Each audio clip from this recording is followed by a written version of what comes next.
on your side. Hi, this is Matt with Four Seasons Pest Solutions, and it's good to have you with us today. I wanted to take a little bit of time to speak about a particular pest we had a call about just the other day. This is a pest, really it's not a pest, this is an insect, I should say, that can strike fear in the minds of many people. It's just an insect that has quite a look about it that seems intimidating. And some insects can strike fear in the minds of humans. And this is true, especially of insects like the Ichneumon Wasp. And that's what I want to talk about. These insects that have intimidating characteristics are essentially, they either scare or they fascinate people. And sometimes both. For instance, a black widow is quite a beautiful spider, but at the same time quite an intimidating and dangerous spider. But oftentimes we'll be faced with an insect similar to a black widow or something along that line and rightfully be frightened. But other times we're faced with something a little different. An insect that, while it might look frightening, is actually not frightening at all and actually poses no threat. And it's kind of one of those things where our minds will often take us to a place where we don't really want to go. It's kind of like a worst case scenario where we imagine some unlikely, crazy, and unrealistic possibilities. So I'll give you just an example. My wife is guilty of this. It's not as much now as it used to be, but run to the mailbox, and you've always checking your mail, seen these little jumping spiders, little black spiders. Sometimes they have a white spot, sometimes they have a red spot.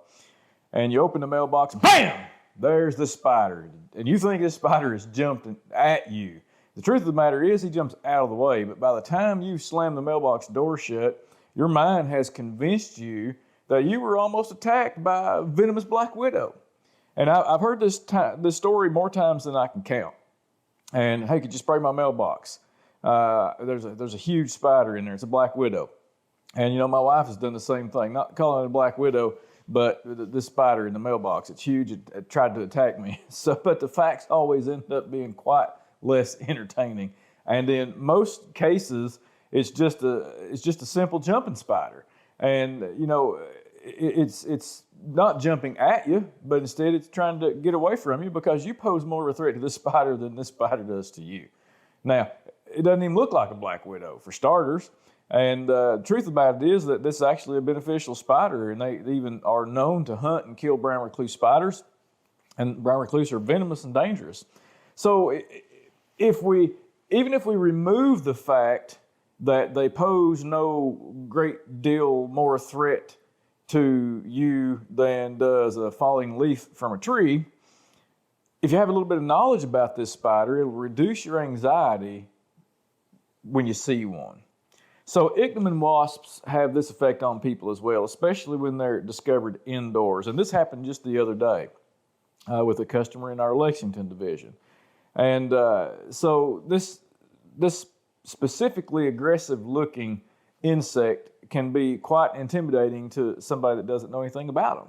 And I'm hoping through this video and the subsequent article that'll follow, I'm hoping that you can better understand this very harmless and beneficial insect. Now, the question is, well, what the heck is an Ichneumon wasp anyway? Well, there's actually a broad category. There's a lot of insects, but Ichneumon wasps are a solitary insect first and foremost, and they belong to the largest and most diverse animal family called Ichneumonidae. And Ichneumonidae in turn belong to the order Hymenoptera, and that's along with ants and bees and other wasps. So it's a big category, and it's a big order. And then the family Ichneumonidae is quite a huge family. As a matter of fact, there's somewhere between 60 and 100,000 known species in the entire world, and more than 5,000 of those reside here in the United States alone. Now, because they resemble their cousins, the paper wasp, the stinging wasps, Ichneumon wasps, obviously, those sightings can be quite unnerving and put people quite at a point where they're uneasy. But once a little closer observation takes place And especially if you know what you're looking for, you can quickly tell them apart from a paper wasp.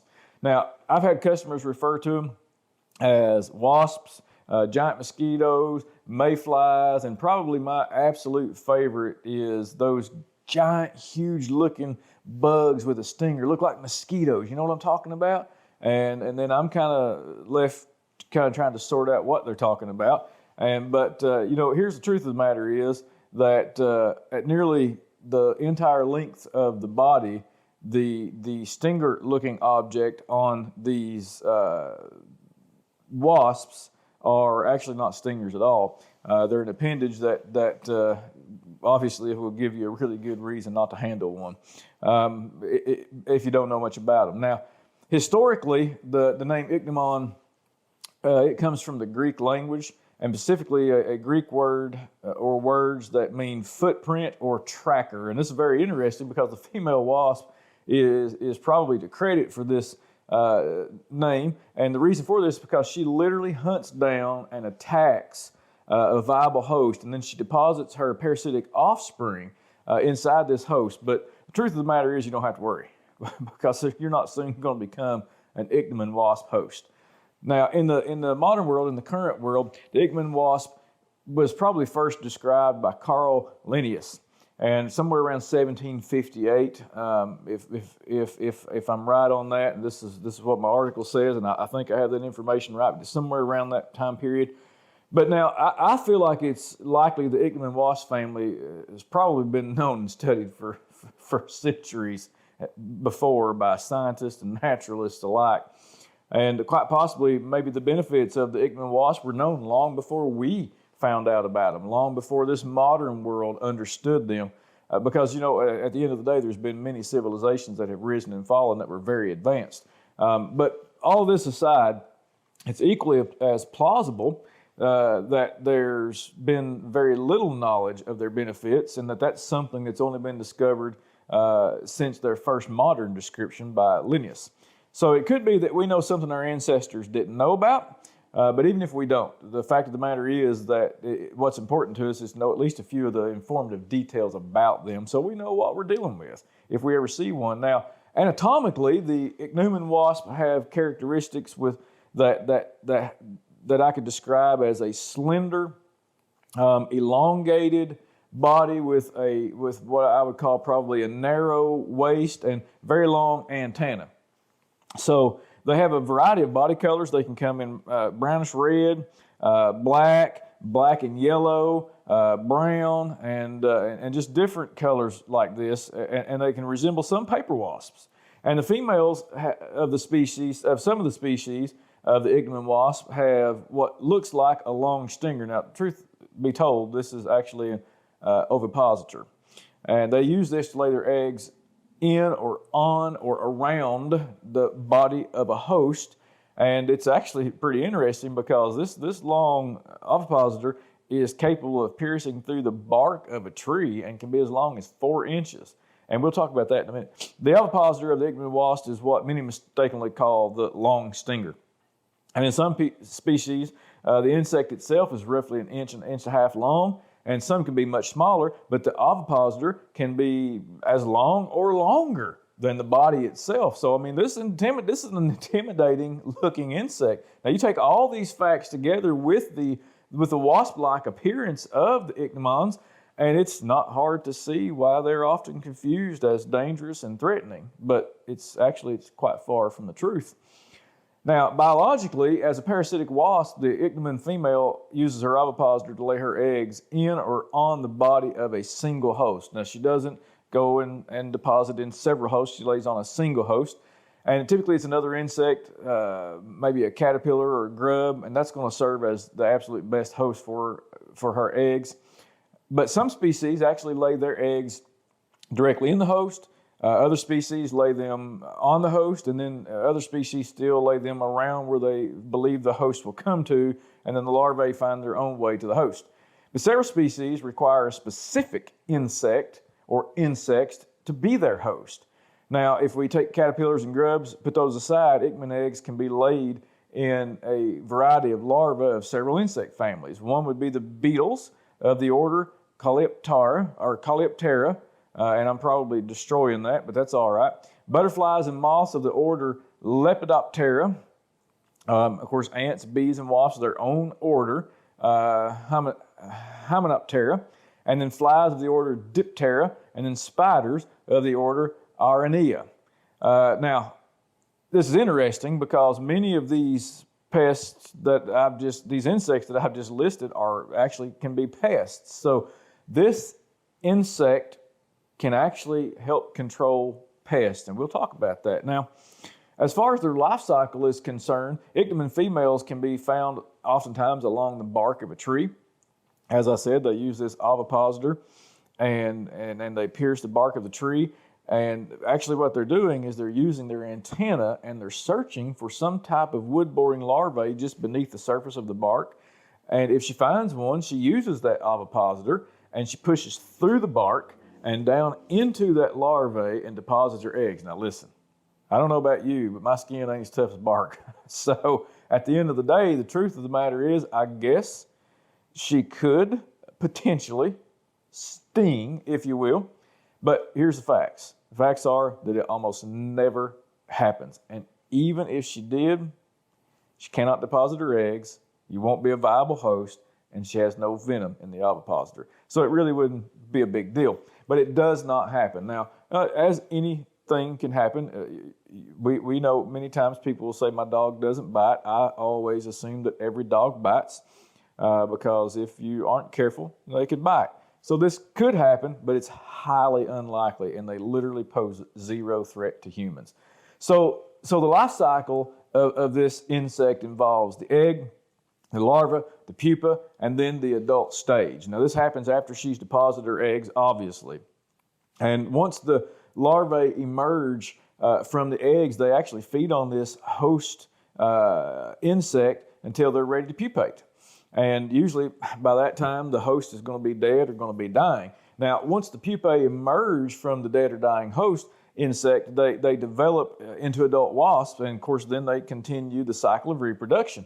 Now, the larvae of the Ichneumon wasp feeds on grubs, caterpillars, and all these other insects that we listed, while the adults actually feed on a variety of nectars and sugars. So two different food varieties, one for the offspring and one for the adult, and totally different types of food sources. So the nectars and the sugars provide the adults with the much needed sustenance and energy required to actually reproduce. Now, as far as their life cycle, it can vary greatly in terms of length, depending on the species and depending on the conditions surrounding the environment of which they're in. And speaking of that, their environment, their habitat is typically going to be environments with a diverse range of dense preferred food hosts, and as well as a source of nectar and other sugars for the adults. And now these environments, speaking in terms of geography, they can be anywhere in the world, but it needs to have abundant vegetation. Now, this could be a garden, a forest, a field, whatever the case may be. They need an abundance of vegetation. And this vegetation is going to provide a couple things. It's going to provide the food source. It's going to readily available food source, protection, and then that variety of nectars that the adults need in order to complete that life cycle and move to the next, move another generation along. Now, here's the truth of the matter. As being one of the most common insects in the world, they can be found in almost any habitat where these three things are to be found: the food source, the shelter, and of course they need the nectar. Now, again, as far as the threat that they pose to humans, they're typically not dangerous.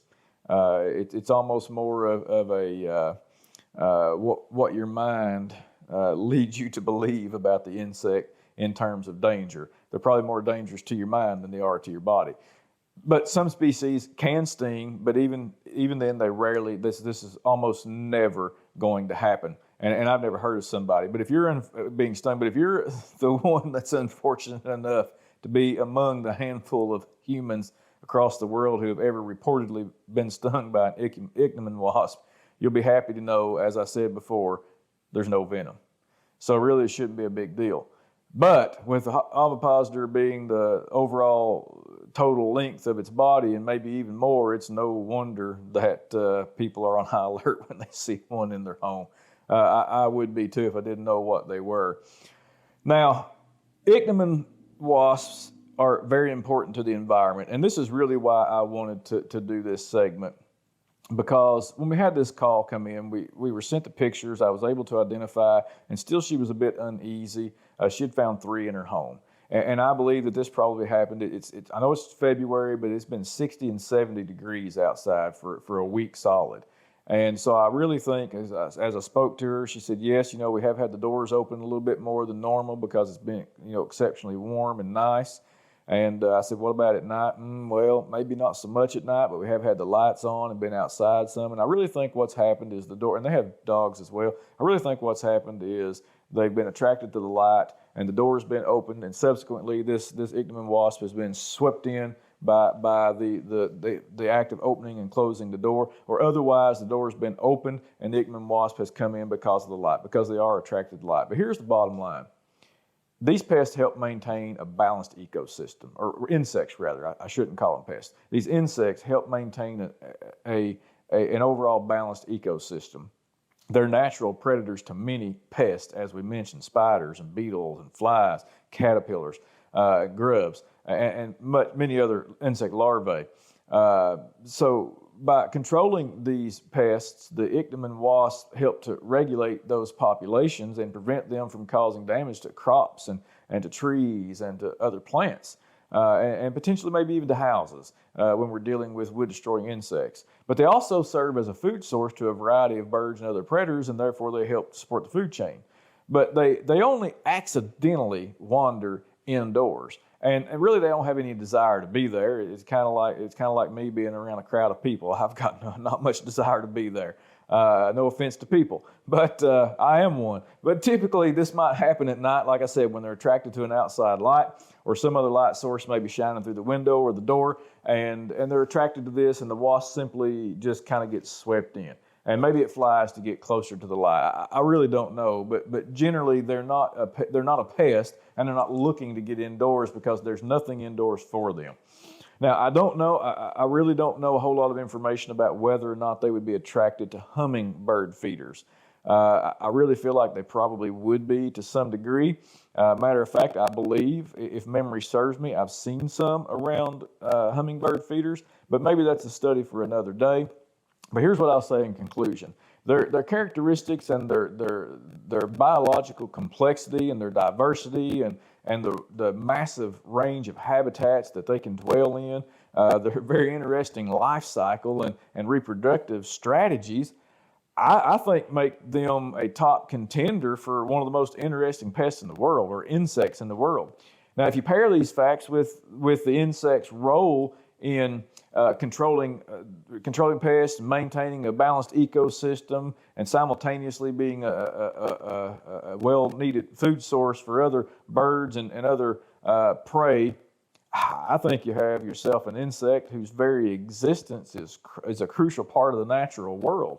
And I would say this, and for those of you that don't like it, that's fine, but I would say God knew what he was doing, right? And their role as biological pest agents, though, is the thing that catches my attention the most. And that probably makes them one of my favorite insects that I can think of. And that's a short list to be on, and they're way up there at the top of it. I hope you enjoyed this segment, and hope you learned a little bit about the Ichneumon wasp. And stay tuned, as we'll have other videos to come, I'm sure. 4 Seasons Pest Solutions. Any pest, any season, we're the solution.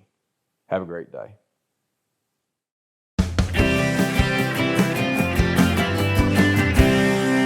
It's good to have 4 Seasons on your side.